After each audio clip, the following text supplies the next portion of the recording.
Welcome back. You are watching आपके share हमारी राय। इस कार्यक्रम में आप अपने शेयर बाजार से जुड़े सवालों के जवाब पाते हैं हमारे एक्सपर्ट से। आप इस कार्यक्रम को लाइव देख रहे हैं चार्ट बिजनेस के यूट्यूब चैनल पे। और अगर आपका कोई भी सवाल हो तो प्लीज कमेंट सेक्शन में उस सवाल को जरूर पोस्ट करिएगा। आज हमारे साथ बहुत ही खास मेहमान जुड़ चुके हैं, mister Yagnesh Patel, is founder just money. क्या यज्ञेश, आपका बहुत बहुत स्वागत है कार्यक्रम में। ए वेरी वॉलेटाइल डे, लेकिन बहुत अच्छी शानदार रिकवरी निफ्टी में समय देखने को मिल रही है। 50 अंक ऊपर निफ्टी। 12 बजे के कार्यक्रम में नीचे 200 पॉइंट था, अब 50 अंक ऊपर हो चुका है। 25,278 का level. It's just a recovery अग्नेश, या फिर आपको लगता है कि यह bottom, temporary bottom is in place? Very good afternoon. And जिस हिसाब से आज का वॉलिटिलिटी दिखा है और जो मोमेंटम लोअर लेवल से रिकवरी में दिखा रहा है, काफी एक अच्छा है मार्केट के लिए। कहीं हम 200 पॉइंट नीचे थे और अभी करीबन 50 पॉइंट ऊपर है। सो वेरी इंपॉर्टेंटली अगर डेटा देखते हैं तो we we were expected recovery, मगर दिन आगे पीछे हुआ है। वी वर यस्टरडे एक्सपेक्टिंग के रिकवरी मार्केट दिखाएगा, मगर एक अच्छा मोमेंटम आज के सेशन में देखने को मिल रहा है। 25,000 के नीचे लो फॉर्म किया और अभी 25,200 के ऊपर हम ट्रेड कर रहे हैं। सो ब्रॉडर वे में हम जो रेंज लुकआउट कर रहे हैं 25,100 और 25,200, मुझे लग रहा है जब तक ये लेवल्स क्लोजिंग बेसिस पे सस्टेन है, हम एक रिकवरी यहाँ से एक बाउंस बैक दिखाएंगे। Not we can not share surely say कि ये रिकवरी है। मुझे लग रहा है कि एक वॉलिटिलिटी दिखाएगा बाजार ये रेंज के अराउंड में। और गोइंग फॉरवर्ड जो इंपॉर्टेंट रेजिस्टेंस बनने वाला है वो है 25,600। 25,600 जब तक नहीं निकालते तब तक we are may be in consolidation range, but with volatility, high volatility. जहाँ जिस हिसाब से volatility index India VIX shoot हुआ है करीबन 6-7%, लगातार 2 दिन से भी हम देख रहे हैं 2-3% का तो वहां पे भी देखने को मिल रहा था वॉलिटिलिटी में।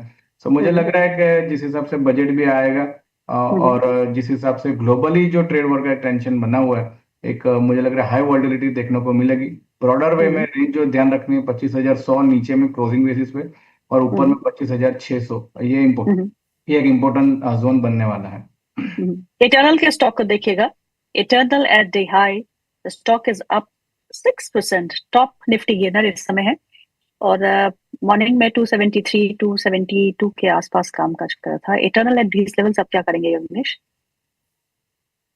एक बढ़िया अच्छा कल के सेशन में ब्रेकडाउन दिखा था 275 के नीचे विथ क्लोजिंग बेसिस, मगर आज के सेशन में बहुत ही बढ़िया रिकवरी दिखा रहा है, लॉन्ग बिल्टअप दिख रहा है। अगर फ्यूचर्स डेटा देख रहे हैं तो काफी अच्छा ओपन इंटरेस्ट बिल्टअप ऑलरेडी देखने को मिल रहा है। सो आई वुड सजेस्ट कि this is a good false breakdown हुआ है नीचे और एक अच्छी रिकवरी है। काफी अच्छे ट्रेडर्स फंस चुके हैं नीचे। मुझे लग रहा है मोमेंटम आगे बढ़ सकता है। ऊपर में 300 के लेवल्स वी आर टारगेटिंग। मुझे लग रहा है ये लेवल्स के टारगेट आते हुए देखने को मिलेंगे। अगर कोई लॉन्ग है, वेट करिए 300 के टारगेट के लिए with the stop loss of 278। मैंने अपने 12 बजे के कार्यक्रम में अपने दर्शकों को कहा था कि अपनी पेशेंस बनाए रखिएगा। ऐसे बाजारों में पैनिक नहीं करना होता है, पेशेंस बनाए रखनी होती है। अपने पोर्टफोलियो में अच्छे स्टॉक्स को होल्ड करना होता है और अच्छे स्टॉक्स को ऐड भी करना होता है। और अब देखिए बाजार में एक शानदार रिकवरी देखने को मिल रही है। Recovery, I don't know if it's short lived और इट्स गोइंग टू स्टे, और are we going to be bouncing back about 26,000, ये मुझे नहीं पता। पर ये मुझे पता है कि जब भी पैनिक होता है बाजार में तो आप पैनिक ना करें, पैनिक बटन ना दबाए और अच्छे क्वालिटी स्टॉक्स को यहाँ पे एक्यूमुलेट करें। तो यज्ञेश, अच्छे क्वालिटी स्टॉक्स में अभी जब हमने गिरावट देखी है तो आपने क्या एक्यूमुलेट किया?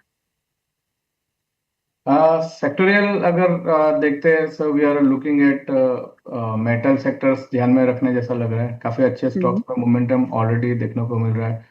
और तो big large company Tata steel large cap में भी एक अच्छा मोमेंटम दिखा रहा है। JSW steel, Hindalco in fact we are our Diwali muhurat pick जो अच्छा मोमेंटम दिया है उसके बाद। तो मुझे लग रहा है अभी भी ये सेक्टर में तेजी आने वाले टाइम में बनी रह सकती है। दूसरा जो सेक्टर है वो मुझे लग रहा है पीएसयू बैंक्स। इंडेक्सिस चार्ट्स पे काफी अच्छा ब्रेकआउट बाद रिकवरी दिखा रहा है। 2024 के जो इलेक्शन रिजल्ट्स के हाई बने थे, सो उसका ब्रेकआउट हुआ है और रिटेस्ट कर रहा है।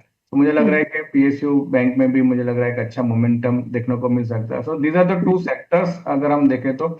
और शॉर्ट टर्म में जो वॉलिटिलिटी है अगर उसमें हमें प्ले आउट करना है, सो आईटी में से मुझे लार्ज कैप में से टेक महिंद्रा का एक काउंटर लग रहा है। अच्छा मोमेंटम दिखाया था, अच्छा ब्रेकआउट दिखाया स्टॉक ने 1650 के ऊपर। आज के सेशन में एक लो फॉर्म किया 1660 का राउंड। सो टेक्निकली स्ट्रक्चर काफी स्ट्रांग है। आईटी में जिस हिसाब से बस बना हुआ है, रिकवरी देखने को मिली है, this is one of the stock जो एक आउट परफॉर्मेंस कर रहा है इंडेक्स को भी। तो मुझे लग रहा ओके है टेक महिंद्रा में बाइंग एक अपॉर्चुनिटी बन रही है 1630 के स्टॉप लॉस से, और जो ओके टारगेट हम एक्सपेक्ट कर रहे हैं 1780 का। ओके, चलिए अब सवाल जवाब का सिलसिला हम शुरू करते हैं। हमारे फर्स्ट व्यूअर जो है वो ज्ञान श्याम जी है। वो पूछते हैं अपार इंडस्ट्रीज के बारे में। उनके पास अपार इंडस्ट्रीज के शेयर है 12 at 8,250 रुपीज। पूछते हैं आपसे कि मुझे क्या करना चाहिए। स्टॉक में एक अच्छा ब्रेकडाउन देखने को मिला है। लोअर हम्म लेवल्स में एक अच्छी एक रेंज बनी हुई थी, और हम्म जो रेंज थी करीबन 7800 7800 के पास थी, वो ब्रेकडाउन देखने को मिला। और हम्म वन वे एक हमें लोअर साइड मोमेंटम 7000 के नीचे का लेवल का देखने को मिल रहा है। अगर हम्म फंडामेंटल्स देखें तो कंपनी इज प्रॉफिटेबल, और इंडेक्स के सामने भी अगर देखते हैं तो कहीं ना हम्म कहीं आउट परफॉर्मेंस अभी तक तो दे रहा था, मगर रिसेंटली जो ब्रेकडाउन हुआ, आई think this hmm is a good opportunity. आप इस लोअर लेवल्स पे स्टॉक को ऐड कर सकते हैं, अपने एवरेज ओके आउट कर सकते हैं। मुझे लग रहा है कि शॉर्ट टर्म में एक अच्छा रिकवरी ये स्टॉक दिखा सकता है। पहला जो टारगेट है वो 8000 का बन रहा है, और अगर 8000 का ऊपर हम सस्टेन करेंगे तो हम्म 8600 तक के लेवल्स भी देखने को मिल सकते हैं। So I think this is a good opportunity buy on dips. तो buy on dips. Om Saini ji बोलते हैं कि सर मुझे एक स्टॉक बता दीजिए इंट्राडे के लिए। अब तो खेल खत्म। यस, काफी अच्छी वॉल्टिलिटी ऑलरेडी देखने को मिल चुकी है। हम्म मॉर्निंग में शॉर्ट साइड भी अपॉर्चुनिटी थी, उसके बाद अच्छी मोमेंटम अभी देखने को मिला। मगर अभी हमने जो रिसेंटली डिस्कशन किया इटर्नल, मुझे लग रहा है ये 2-3 ट्रेडिंग सेशंस के लिए एक अच्छी बेट बन सकती है। सो इटर्नल के हम्म अंदर आई थिंक अगर आप इंट्राडे ना सोच के थोड़ा सा 2-3 ट्रेडिंग सेशंस का पोजिशनल देख रहे हो, तो it it hmm. It is a good bet. Okay, अगला सवाल जो है वो है गोपाल जी का। वो पूछते हैं डीवीज लैब में व्यू क्या रहेगा, प्लीज सजेस्ट, मुझे क्या करना चाहिए। अब उन्होंने कोई स्तर नहीं लिखा कि किस पे खरीदना है किस पे बेचना है। It's just asking view on Divi's lab. Pharma sector में हमने देखा है काफी एक मोमेंटम देख चुके हैं, और कहीं ना कहीं साइडवेज मोमेंटम अभी के लिए देखने को मिल रहा है। और अगर हम्म डिवीज लैब की बात करें, सो कहीं ना कहीं स्टॉक अपने short term mid term moving average के नीचे ट्रेड कर रहा है, मगर एक ब्रॉडर रेंज बनाए हुए है। ऊपर में सात हम्म हजार है और नीचे में 5800 के अराउंड में है। तो मुझे लग रहा है लोअर लेवल्स पर अगर स्टॉक मिलता है 6000 के नीचे, it is a good opportunity, आप वहां पे पोजीशन ऐड कर सकते हैं। कोई हम्म। इतना खराबी नहीं लग रहा आने वाले टाइम में। उसके लॉन्ग टर्म चार्ट्स अभी भी ठीक है, बुलिश ही लग रहे हैं। सो लोअर लेवल्स ओके पे बाय करने की सलाह बन रही है। ओके, अगला सवाल ले लेते हैं। अगला सवाल जो है वो है अनुज सिंह का। वो पूछते हैं उनके पास इटर्नल के शेयर है, उन्होंने 258 के भाव पे खरीदे हैं 501 शेयर। मुझे 5-7% प्रॉफिट हो रहा है सर। 7% तो नहीं, अब आपको लगभग बढ़ ही गया होगा क्योंकि 6% ऊपर तो आज ये स्टॉक इस समय काम काज कर रहा है। तो प्रॉफिट में है। पूछते हैं मुझे क्या करना चाहिए, मैं प्रॉफिट बुक करके निकल जाऊं या फिर होल्ड करूं।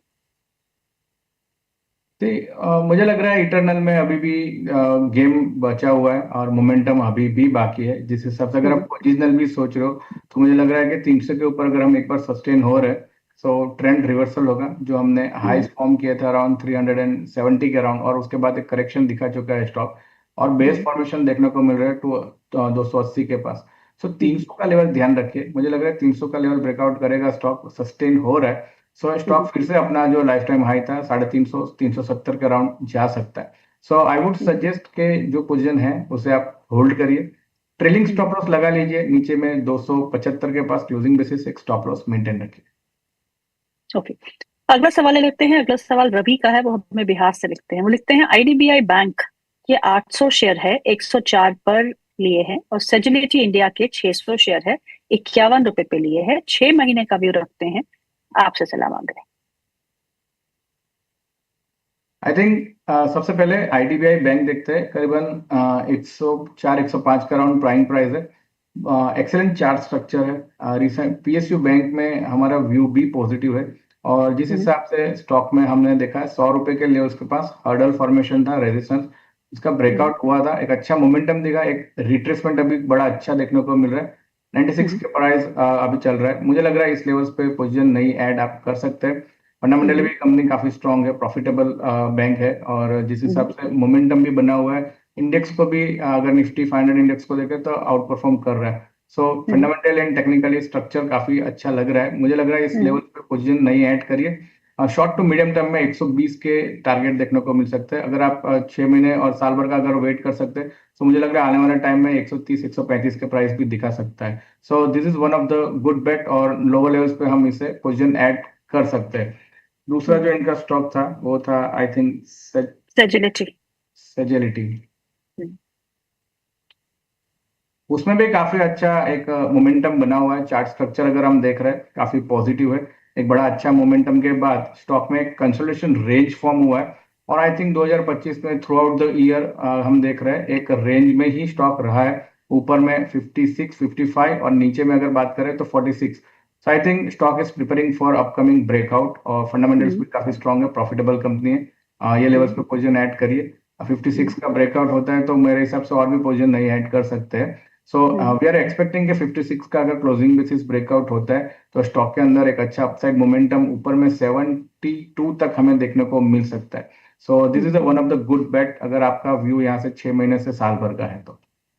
मार्केट्स बहुत वोलेटाइल है। अभी निफ्टी जो है लाल निशान में फिसल चुका था, एक बार फिर अब हरे निशान में आया है। वहीं बैंक निफ्टी में करीबन 200 अंकों की गिरावट बची हुई थी, लेकिन अब 400 की हो गई है। सो कहीं ना कहीं बैंक निफ्टी संभलने की कोशिश तो कर रहा है, पर very volatile session. So please stay cautious and stay clear of the markets. Let the market settle.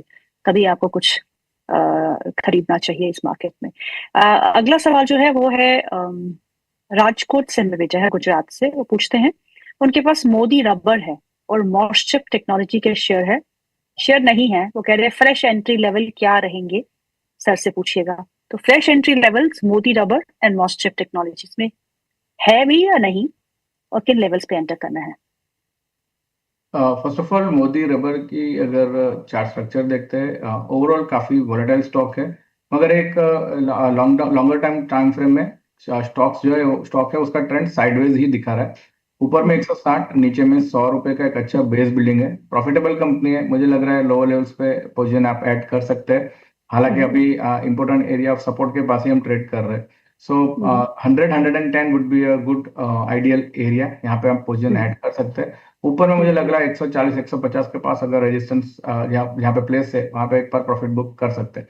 So this is a good bet अगर नीचे लोअर लेवल्स पे अगर मिल रहा है ये लेवल्स पे तो। और दूसरा जो एक स्टॉक था उनका आई थिंक मॉस्चिप मॉस्चिप। टेक्नोलॉजी, या सो उसमें भी अगर हम देखते हैं तो काफी अच्छा मोमेंटम बना हुआ है। और स्टॉक में अगर देखें तो इम्पोर्टेंटली एक अच्छा बेस फॉर्मेशन था 200 के पास, वो ब्रेक डाउन हुआ है रिसेंटली। तो स्टॉक में थोड़ा सा दबाव अभी भी प्राइस में बना रहेगा। मुझे लग रहा है जो सपोर्ट फॉर्म हो रहा है अराउंड 165, सो 165 के लेवल से ये स्टॉक छू सकता है। तो आई थिंक इसमें थोड़ा सा वेट एंड वॉच करिए, अभी इसमें एंट्री मत बनाइए। ओके, अगला सवाल जो है वो है, नाम नहीं लिखा, उनका जो हैंडल है ना बड़ा इंटरेस्टिंग है, गुटरगू। सो गुटरगू की तरफ से सवाल जो है वो है पेस डिजिटेक में लॉस बुक करूं या एवरेज करूं, प्लीज सजेस्ट करिएगा। आई थिंक स्टॉक में एक अच्छी गिरावट ही है। बार बार हम देख पा रहे हैं बेस फॉर्मेशन कर रहा है, स्टॉक ब्रेकडाउन कर रहा है, फिर बेस फॉर्मेशन कर रहा है, ब्रेकडाउन ही कर रहा है। रिसेंटली अभी तो काफी रैली ही है, फॉलिंग नाइफ है। तो आई थिंक इसमें थोड़ा सा वेट एंड वॉच करिए। मुझे लग रहा है बेस फॉर्मेशन बन सकता है स्टॉक में, और एक आध बाउंस दिखा सकता है। सो अभी एग्जिट मत करिए। अगर कोई बाउंस स्टॉक दिखा रहा है 175 78 के अराउंड, सो वहां पे एग्जिट करने की सलाह बन रही है। ओके, अगला सवाल ले लेते हैं। अगला सवाल हेमंत भारद्वाज जी का है। वो पूछते हैं एक्साइड के बारे में। एक्साइड के स्टॉक में क्या हम एवरेजिंग कर सकते हैं? अब सर ने ये नहीं लिखा कि कितने पे लिया है, तो आप डिप्स पे एवरेज करने की सलाह देंगे? एक्साइड इंडस्ट्री पूछ रहे हैं I think. Ji ji. C stock में कहीं ना कहीं अंडर परफॉर्मेंस दिख रहा है थ्रू आउट द। अगर हम देखते हैं 2024 2025 अंडर परफॉर्मर रहा है स्टॉक। उससे पहले काफी बड़ा अच्छा मोमेंटम दिया था। रिसेंटली अगर प्राइस स्ट्रक्चर देखें तो कहीं ना कहीं ब्रेकडाउन देखने को मिल रहा है 300 350 के लेवल के पास, 350 के पास। स्टॉक अभी 326 ही ट्रेड कर रहा है। इंपॉर्टेंट जो लो फॉर्म हुए थे 2024 में 2025 में, वही लेवल्स पर ये अभी ट्रेड कर रहा है। तो आई थिंक एक एक्सपेक्टेशन है कि ये बाउंस बैक करेगा यहाँ से स्टॉक। टेक्निकली लग रहा है बाउंस करेगा। अगर हम फंडामेंटली भी देखते हैं स्टॉक ना कहीं अंडर परफॉर्मर रहा है comparatively, all time high profits पे नहीं है। सो मुझे लग रहा है कि जिस हिसाब से 52 वीक लो फॉर्म कर रहा है स्टॉक में, आने वाले टाइम में और गिरावट ये दिखा सकता है। सो मुझे लग रहा है कि अगर कोई बाउंस कर रहा है और सस्टेन के अगर लेवल देखे 350 जो ब्रेकडाउन किया है, तो 350 के ऊपर अगर सस्टेन कर रहा है तभी इसमें हम नई पोजीशन ऐड करिए, अदरवाइज थोड़ा सा वेट एंड वॉच करिए। ओके। अमोल पारेख का सवाल है, पूछते हैं HDFC